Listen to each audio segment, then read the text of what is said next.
week. Of course, signing a few players to MLB contracts, including David Peralta. Saw him a lot with the Diamondbacks over the past handful of years. Alex Reyes. And then we get to see Jimmy Nelson sign again with the Dodgers. So Blake, three guys. I think one that we're probably gonna talk about a little bit more than the others, but let's go ahead and start with Jimmy Nelson, considering we get to see him again in Dodger blue.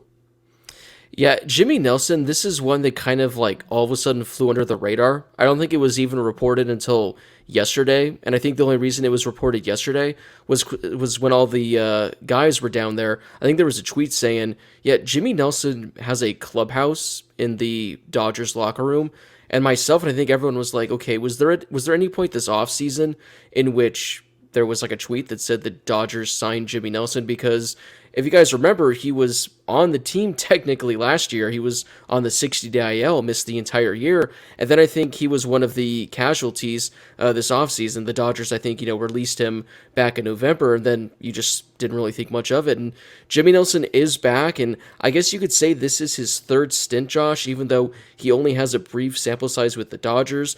Last time we saw him was 2021. He was actually pretty good, but then he went down with an injury, missed the rest of the season. Like I said, missed all of last year. I believe he's healthy, ready to go for 2023. So I like it. It's, I think, like a contract worth $1 million with some incentives. So if he's able to replicate what he did in 2021, I think this is a fantastic addition to the Dodgers bullpen that makes it even stronger. Yeah, you say third stint, but again, really, from a statistical standpoint, it's really only a second, because obviously he didn't play it all last year. Yeah. But yeah, like you said, I mean, back in 2021, he was really good, through 29 full innings, an ERA below 2. So he was pretty good for the Dodgers back in 2021. He's going to be 34 now. So when the season comes, so he's 33 right now, but about mid-season in June, he'll turn 34. But again, he was good for the Dodgers in the past. He could be good again. So I think, especially getting him at $1.2 million, and then those incentives and those bonuses allow him to make up to $4 million. So obviously that's a pretty team-friendly deal too. And obviously, if it works out close to what happened in 2021, I think it's a steal for the Dodgers. Yeah. I was going to say, when looking at his numbers as a whole, so he appeared in 28 games back in 2021, 1.86 ERA, incredible, 1.89 FIP, 0.93 WHIP, and he was averaging 14 strikeouts per 9 innings. So again, small sample size, only 29 innings, but he was really good. And again, if he's able to not exactly replicate that, but kind of maybe give the Dodgers a version of that as their 5th or 6th best option in the bullpen for, a couple million, that's a fantastic signing. The next signing that the Dodgers made was for pitcher Alex Reyes, somebody who, again, we didn't get to see last year, was not on the Dodgers, but we didn't get to see last year. He spent his entire career up to this point as a St. Louis Cardinal. He's 28 years old, and the last time he pitched was in 2021, and he was an all-star.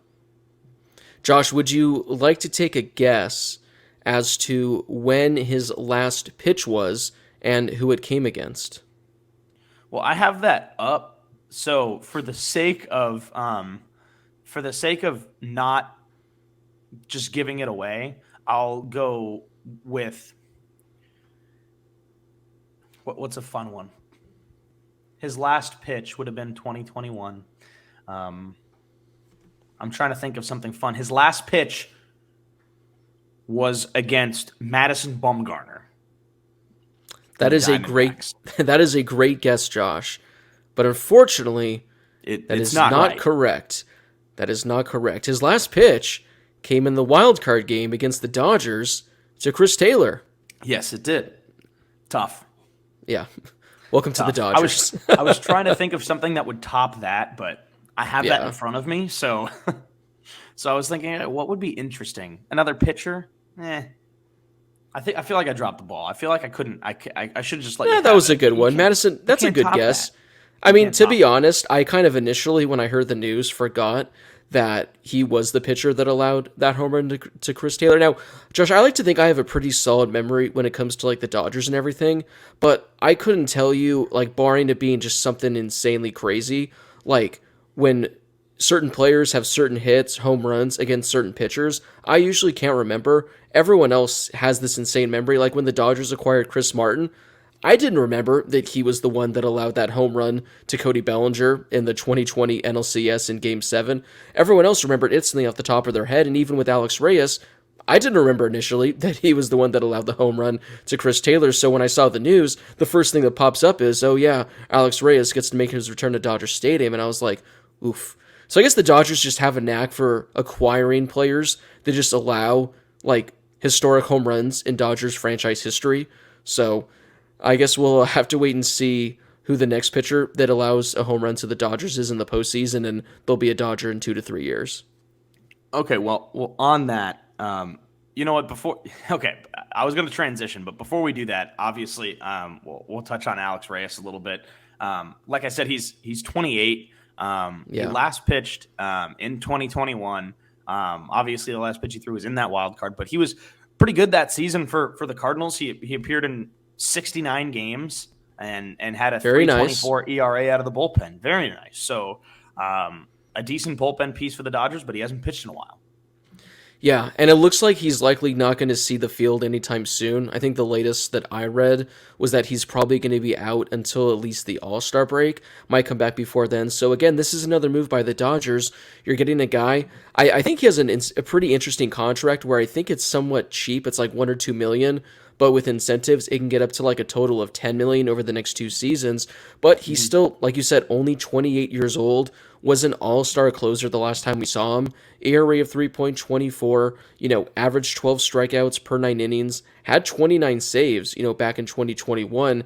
And if you look at his baseball savant page, he's essentially like 95th percentile or higher in essentially every main category you can ask for. The only downside to his game, and it's a pretty big downside, Josh, is the fact that he averages 6.5 walks per 9 innings. I mean, in 72 innings in 2021, he had 52 walks. So essentially, if he's not walking anyone, he is one of the top 5 like closers in all of baseball. The problem is you're most likely walking if you're facing him. So if the Dodgers are able to get that walk rate down from like 6 to maybe 3 or 4, which is still not fantastic, but it's cutting it in half.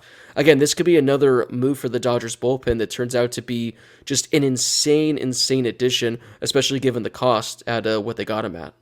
Yeah, and like you mentioned, he's a low risk, high reward type player, and that's what you get with Jimmy Nelson, and that's what you get from the next guy that we're going to talk about too. But do you remember what the injury was for him that kept him out all of last season? I do not. I'm sure it's something really interesting though. So he had a shoulder injury, and that's when like his game started to dip a little bit in 2021 or in 2020. And then he lost like the closer's job like super late in the season. Just because he had some like lingering thing in his shoulder. And then in the offseason, he was like working back from the injury going into last season. And then he had like an MRI to like check up on it or whatever. And then he had like a frayed labrum in his shoulder that required like stem cell like rearrangement. And that's what kept him out the entire season. So again, he's somebody who hasn't pitched in a while, but he's part of that high reward, low risk kind of, side of, the team right now, along with Jimmy Nelson and the next player that the Dodgers signed. And this is one that I thought was super interesting and I've been excited to talk about with you. David Peralta, former Arizona Diamondback. So he's 35. He's played for 9 years. 9 of them, he's appeared in 9 seasons with the Diamondbacks, but obviously he played with Tampa last year after the trade. But so he's a veteran. He's been around for a while, and he's played a lot against the Dodgers. Yeah, Josh, I'm not going to add much because I'm really interested to hear what you have to say, because last night we were kind of talking about this, and you were like, oh, yeah, I can't wait to talk about David Peralta. I have things to say about David Peralta, so I'll just turn it over to you because I'm interested to hear what you got to say. Well, here's the thing with David Peralta.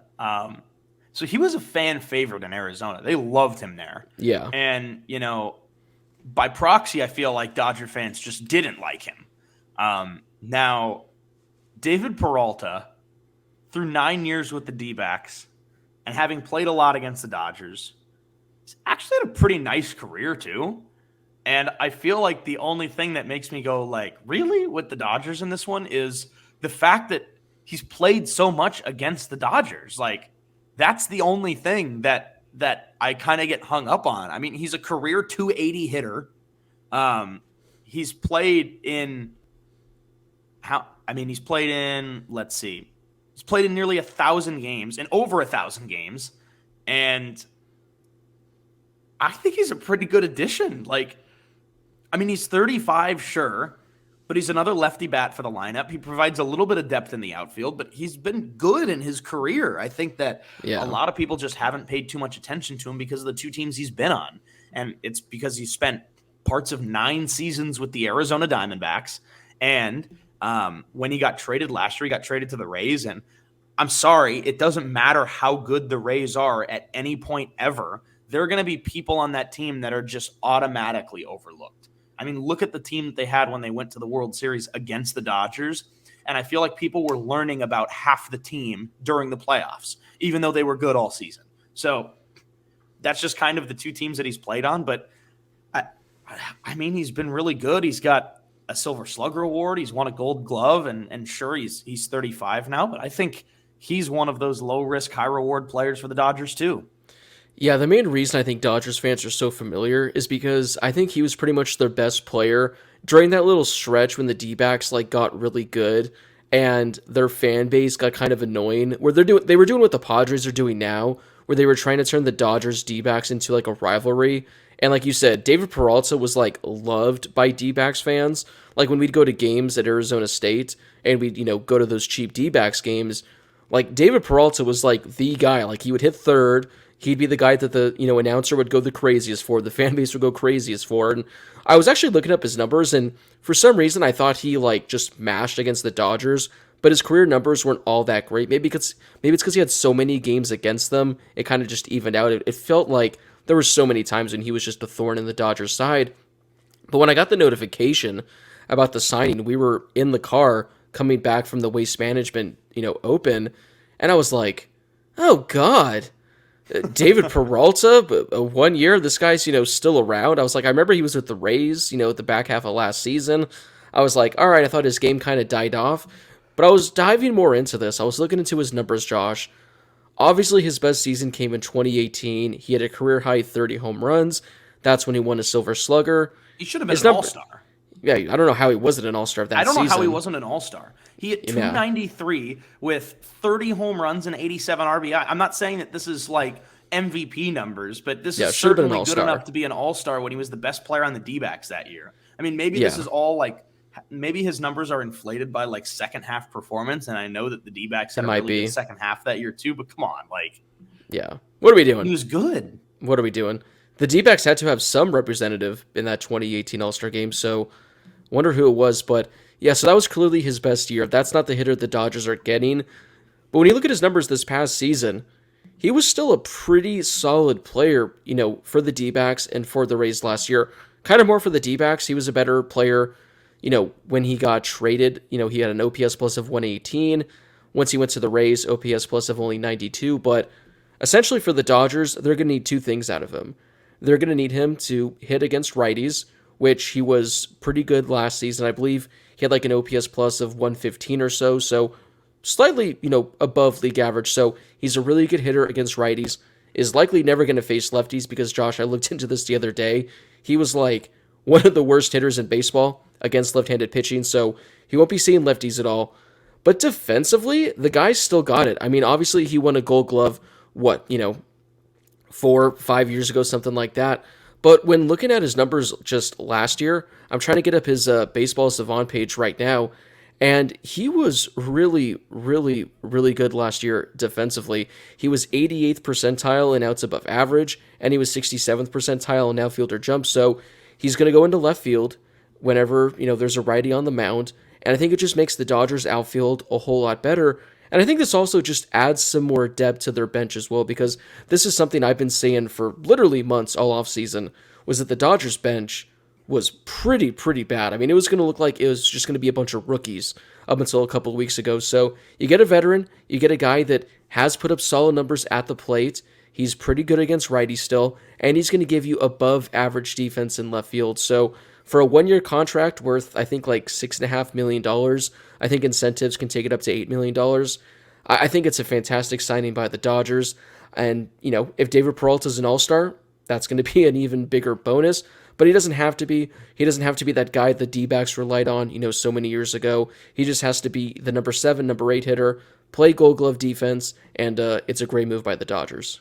Yeah, so it is low risk, high reward, but 6.5 million for 1 year. The bonuses could bring it up to above 8, but like I like what you said about it being really a depth piece, because that's kind of what the Dodgers need. And this isn't like a random, no disrespect to Hanser Alberto. We love him, but this isn't like a plug and play Hanser Alberto whenever there's an opportunity to. Like Right. David Peralta is somebody that can come off the bench, or you can slot him in, that really adds to the depth and is a legitimate Major League Baseball player in a different way. A legitimate player who's played a ton of games, and it's different from, I feel like, guys like Hanser or even Albert Pujols, where Pujols was somebody like at the end of that season who would come in and would be a great option to just kind of slot in there, especially as like a pinch hitter or something. But, he was kind of, towards the tail end of his career too. But David Peralta, sure, he's 35. He's a veteran. He's been around for a while, but he's had a really good and consistent career too. I mean, he's been really consistent throughout his 9 major league seasons. And I think that that's something that bodes really well for the Dodgers going into this year, is the consistency, the depth that he adds. And sure, you're not going to see him face too many lefties, but he's somebody that can give you reliable defense in the outfield, and against right-handed pitching, he can be pretty good too. So before we take a break though, Blake, I pulled up the 2018 All-Star game, which was at Nats Park in DC. So the Dodgers had 4 representatives. The D-backs had 3. Interesting. Before we get the Dodgers, so the D-backs had no starters. They had 1 position player and 2 pitchers. Can you guess who those 3 were? I'm trying to think of the timeline. Was Goldschmidt still there in 2018, or was he gone? He was. All right, so he was still there. So we need another. Again, it's one of those simple things where for some reason you just can never remember. So Goldschmidt was there. So this is 2018. So you said it was 1 position player and 2 pitchers? Correct. Boy, I'm sure these are pretty obvious, but I'm absolutely drawn a blank. So I'll immediately turn it over to you. So the position player was Goldie. So Paul Goldschmidt was the 1 position player from the D-backs. The 2 pitchers, one was Zach Greinke. Oh, that's the right. The other was Patrick Corbin. Oh, God. Yep. All right. Back when he was good. Yeah. Can you name the 4 Dodgers? There was... Four Dodgers.